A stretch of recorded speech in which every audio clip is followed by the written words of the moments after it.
মাঠে থেকে বেরিয়ে আমরা সোজা চলে গিয়েছিলাম বিরিয়ানি দোকানে বিরিয়ানি নেওয়ার জন্য। শুধু তো কেক কেটে সেলিব্রেট করলে হবে না, ট্রিট তো তোকে দিতেই হবে রিমিদি।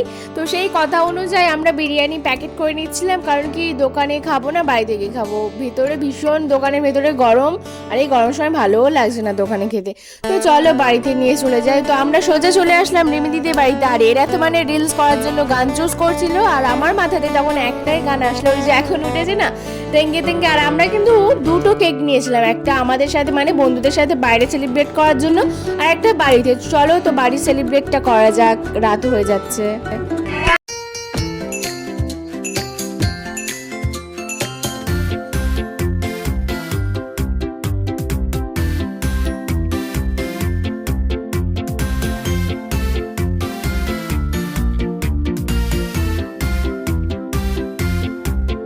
Happy birthday to you. Happy birthday. Happy birthday to you. Happy birthday. Happy birthday. Happy birthday. Happy birthday to you. It's your birthday, hooray! Happy birthday. It's your birthday, hooray! Happy birthday. Happy birthday. Happy birthday. Happy birthday to you. Happy birthday to you. Happy birthday. Happy birthday to you.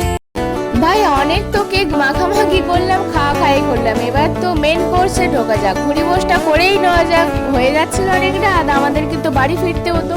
তো রিমিদি বসছিল না বলে আমরাও কেউ খেতে পাচ্ছিলাম না। তো দেখা যাক ও কখন বসে।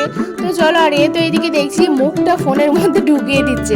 শেষকালে রিমিদি বসে বললো চলো এবার তো খাওয়াটা শুরু করতেই পারি, আর দেখি বিরিয়ানিটা টেস্ট করে কেমন হয়েছে। খুব একটা আহামরি কিছু না, মোটামুটি চলে যাওয়ার মতো। রাইসটা কিন্তু খুব ঝরঝরে ছিল, আর আলুটাও খুব সফট ছিল।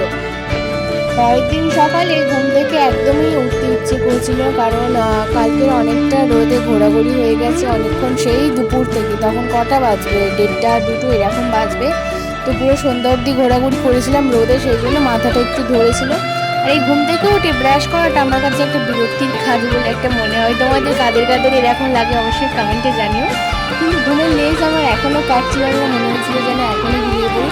চলো ফটাফট ব্রাশটা করে নিই। তো ব্রাশ করার পরে আলু আর টমেটো নিয়ে বসে পড়েছিলাম ভাজা করার জন্য, আলু ভাজবো। তো ঘুমাচ্ছিলাম তখনই মা বলে গিয়েছিল একটু আলু ভাজবি। তো চলো সেই কথাটা আমার কানে এসছে, ভাজাই যাক। মা ঘরে ছিল না, ভাবলাম এসে উনি খেতেও পারবে আর বাড়ির সবাইও খেতে পারবে। তো সেই কথা মতো সব কিছু জোগাড়জাতি করে আলুটা ভাজতে বসে গেলাম। আর আলুটা দেখছিলে একটু জল থাকার কারণে মানে বসে যাচ্ছিল কড়াইতে। আর কড়াইতে এরকম আলু জড়িয়ে গেলে ভাজতে মানে ভীষণ বিরক্তিকর লাগে। আর আমি কিন্তু ডিম আলু ভাজবো, সেই জন্য ডিম, আলু, পেঁয়াজ, টমেটো, কাঁচা লঙ্কা কেটে নিয়েছিলাম। ডিম আমার এই গরম সময় অতটাও ভালো লাগে না, কিন্তু ডিম আলু ভাজা খেতে ভালো লাগে। আর টমেটোর কথা যদি বলো, টমেটো আমার অপছন্দের একটা জিনিস, কিন্তু এটাও আমার ভালো লাগে, একটু আলু ভাজার সাথে দিলে আমার ভালো লাগে। আমি এরকমভাবেই ভাজি। দিনে দিনে আমার হাতে রান্নার টেস্ট যেন বেড়ে যাচ্ছে আমার। তো আলু ভাজা তো হয়ে গেছে, আর মানে এত গরম পড়েছে না, মানে কি বলবো, মানে পুরো যেন গোটা শরীর পুরো জ্বালা জ্বালা পড়েছে। তো চলো যাই হোক, আলু ভাজা তো হয়ে গেছে, এখন খাবো না, পরে খাবো। আর আমার খেতেও এখন সত্যি ইচ্ছে করছে না, কারণ কাল রাতে একটু রিচ খাবার খাওয়া হয়ে গেছে। আর এটা হচ্ছে মানে একটা সন্দেশ টাইপের, ঠিক আছে, দুধের। তো কাল এটা মা বানিয়েছে, চলো একটু খেয়ে দেখি। আর সকাল সকালে একটু মিষ্টি খেতে আমার ইচ্ছে করলো। মিষ্টি যেহেতু আমার তেমন একটা পছন্দ না, বাট তবুও ভালো একটু লাগছে দেখতে, সেখানে চলো খাওয়া যাক। মারে কি শক্ত খাওয়া যাচ্ছে আমার, এত শক্ত ভাঙা যাচ্ছে না পুরো। জানো সেই আগে ছোটবেলাতে খেতাম, সেই দাঁতের লড়াই থাকতো না, তো তার মতো লাগে। তো চলো আমি এটাকে খাই।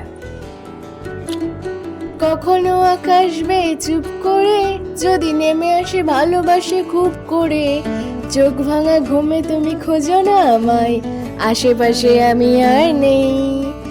আমার জন্য আলো জেলো না কেউ, আমি মানুষের সমুদ্রে বুনেছি ঢেউ। এই স্টেশনের চত্বরে হারিয়ে গেছি, শেষ ট্রেনে ঘরে ফিরবো না না না না না না না। তো এটা আমার একটা পছন্দের গান, আমি পারি না, খুব বোরিং লাগছিল, তো সেই জন্য এই গানটা আমার মনে পড়লো আর একটু গাওয়ার চেষ্টা করলাম। তো অবশ্যই তোমরা কমেন্টে জানিও গানটা কেমন লাগলো। তো তারপর তো আমি স্নান টান করে পুরো একদম দুপুরে খাবার থালাতে বসে পড়লাম। আজ তো আমার প্রিয় প্রিয় খাবার হয়েছিল, কোনো কারণ নেই, তো এমনি মাকেও বলিনি যে এই খাবার করো, তো মা করেছিল।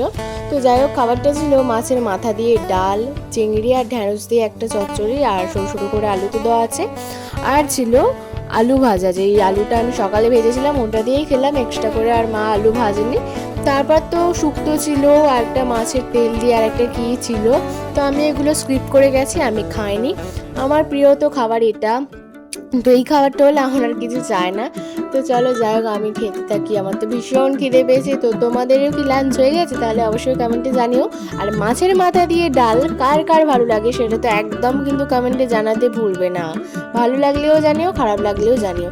তো শেষ পাতে ছিল আমের চাটনি, তো আমের চাটনি দিয়ে আজকের খাওয়াটা শেষ করলাম। তো আমের চাটনিটা ছিল বলে আমি জানতাম না, তো আমি খুলে দেখছি না যে আমের চাটনিটা আছে। তো চলো, গরমের সময় আমের চাটনিটা না ভীষণ ভালো লাগে, আরও ভালো লাগতো যদি পাঁপড় থাকতো। পাঁপড় তো বাড়িতে আছে, কিন্তু পাঁপড় আমার অতটাও পছন্দ নয়, মানে পাঁপড়ের গন্ধটা আমি সহ্য করতে পারি না। তো চলো যাই হোক, চাটনিটাও খুব ভালো হয়েছে, আজকে সবকটা রান্না ভীষণ ভালো হয়েছে, আর আমি যেহেতু ঝাল খাই না। তো চলো, ভিডিওটা ভালো লাগলে অবশ্যই লাইক কমেন্ট শেয়ার অ্যান্ড